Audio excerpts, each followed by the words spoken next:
আমার আরো অনেক আগে বাংলাদেশ জামাতে ইসলামের একজন আমির ছিলেন। এই নারায়ণগঞ্জের গডফাদার খ্যাত একজন দুর্দর্শ লোক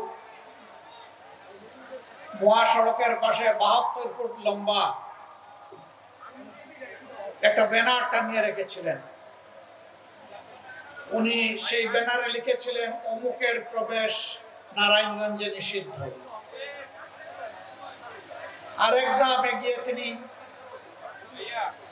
জেলা প্রশাসক এবং জেলার পুলিশ সুপারের উপস্থিতিতে একটা সভায় বলে রেখেছিলেন, ডিসিএসপি সাহেব, আমার নামে খুনের একটি অগ্রিম মামলা দায়ের করে রাখেন।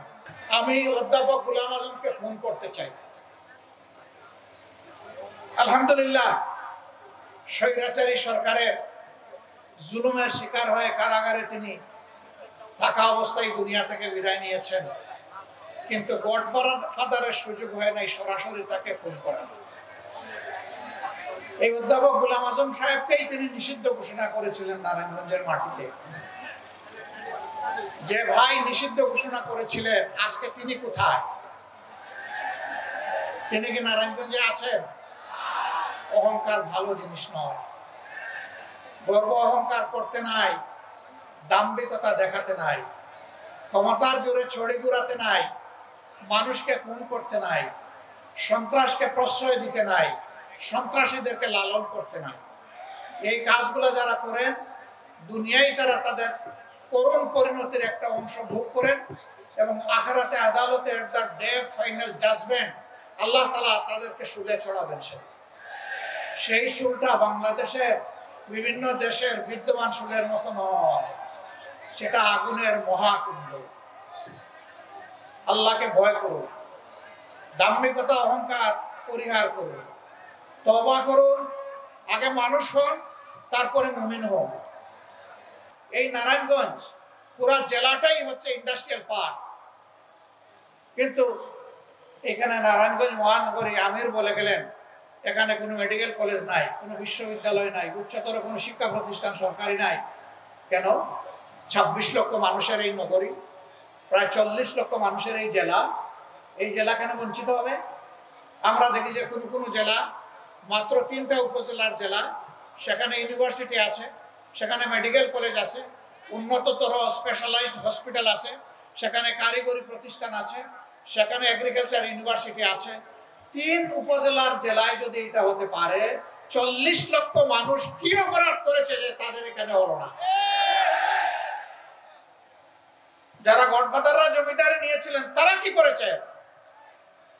তারা তাদের আপার কাছ থেকে এগুলো আদায় করেননি কেন? কারণ তাদের ধান্দাবাজি ছিল জমিদারি টিকিয়ে রাখা, মানুষের উপর সন্ত্রাস করা এবং চাঁদাবাজি, লুণ্ঠন, দখলদারি চালিয়ে যাওয়া। তারা জনগণকে নিয়ে তাদের কোনো কর্মসূচি ছিল না, পরিকল্পনা ছিল না।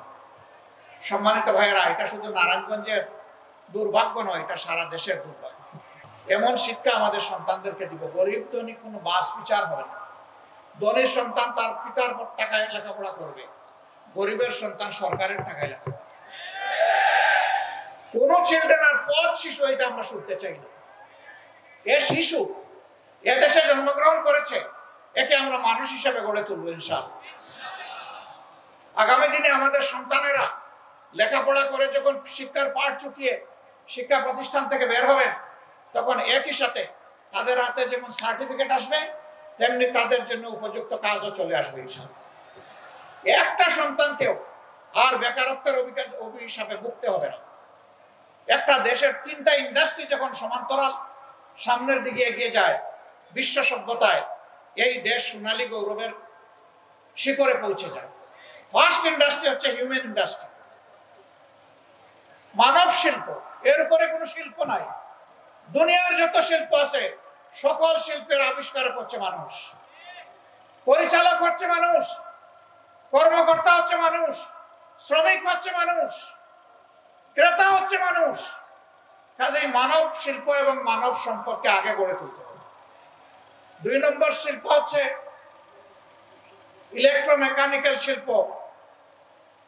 যেহেতু আমাদের দেশটা ছোট, ল্যান্ড আমাদের কম, এই জন্যে কৃষি জমিকে যেভাবে নষ্ট করা হচ্ছে এটা চলবে না। এখানে শিল্পের জন্য পার্টিকুলার পরিকল্পনা থাকতে হবে। প্রশস্ত জায়গা দখল না করে আকাশ দখল করেন, উপরের দিকে উঠান, ভার্টিক্যাল এক্সটেনশন করেন, সেখানে আপনি ইন্ডাস্ট্রি কায়েম করেন। এই জায়গাগুলোকে আপনি গণহত্যা করবেন না। আশ্চর্যজনক ভাবে আমাদের দেশের সয়েলকে, ল্যান্ডকে জেনোসাইড করা হচ্ছে, গণহত্যা করা হচ্ছে, শেষ করে দেওয়া হচ্ছে। ইন্ডাস্ট্রি জায়গা দখল করছে, আবার তার বর্জ্য দিয়ে নষ্ট করছে, আবার কৃষকেরাও নিজেরাও নষ্ট করছে। অপরিকল্পিত, অবৈজ্ঞানিক ভাবে, হিসাব নিকাশ ছাড়াই কেমিক্যাল সার ব্যবহার করতেছে, আবার কীটনাশক ব্যবহার করতেছে, করে করে মাটির জীবন শেষ করে দিচ্ছে। এগুলো প্রতিকারে সরকারের কোনো কর্মসূচি নাই। তারা গালে আঙ্গুল দিয়ে দেখে কি হচ্ছে কি না, কিন্তু কিছু করে না।